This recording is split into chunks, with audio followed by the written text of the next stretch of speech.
انتي واحدة وسة ومتطلقة 7 مرات. ده اللي قاله ده للأستاذة دي.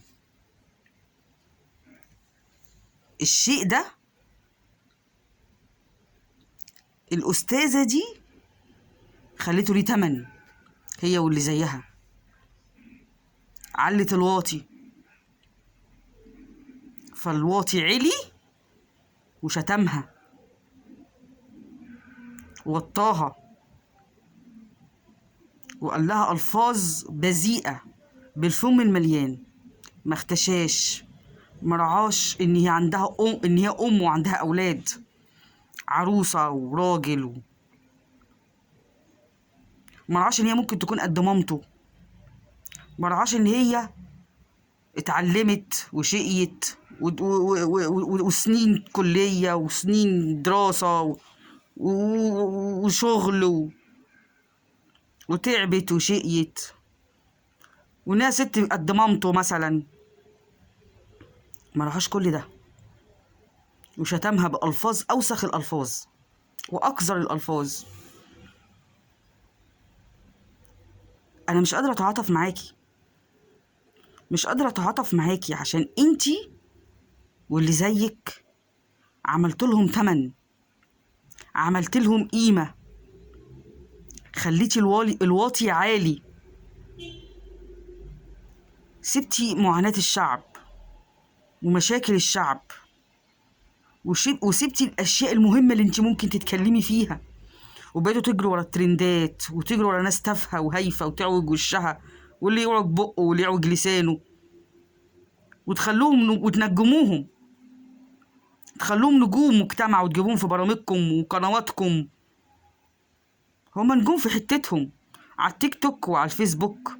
اي واحد معاه شاشة معاه تليفون لو قاعد في عشة فراخ يعوج وشه ويقول كلام عبيط وهبل وهايف وهابط، يعلى بالمشاهدات. ويعلى ايه؟ بالمشاهدات السلبية.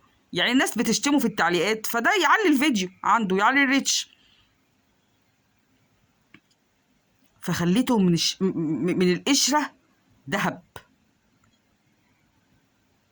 هو عيل بهدلك وشتمك واذاكي لفظيا. انا مش هقولك انا زعلان، دي بيئته، دي تربيته كده، ده هو تربيته كده، اسلوبه كده، طريقته كده.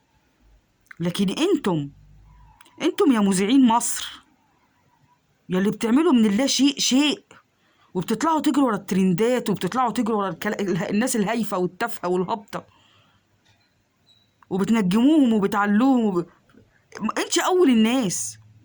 ما انت كنت بتجيبي اللي بتطبخ على السرير، واللي بتعمل معرفش ايه، واللي بتاكل ايه.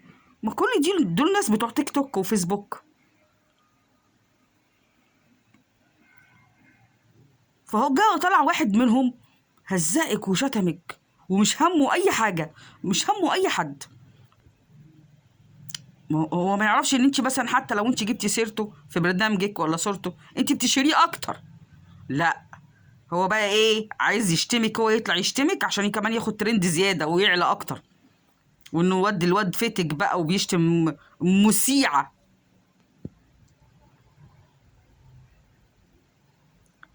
انت مستنيه ايه؟ ما هو ده اللي كان منتظر من واحد زي ده، من الناس اللي بتعلوهم وبتنجموهم، وهم ما لهمش تمن، ناس من الشوارع وعملوا واشتهروا على التيك توك والفيسبوك.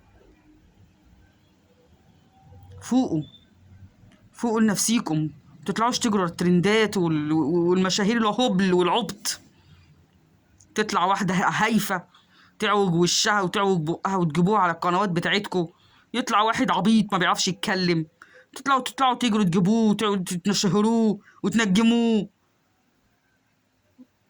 انت ابني اتعلمت فين ولا خريج ايه؟ يقول لك جامعة الدول العربية. اخر هبل واخر عبط واخر.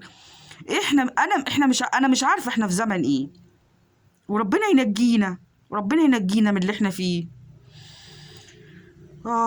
والله غالب على امره ولكن اكثر الناس لا يعلمون.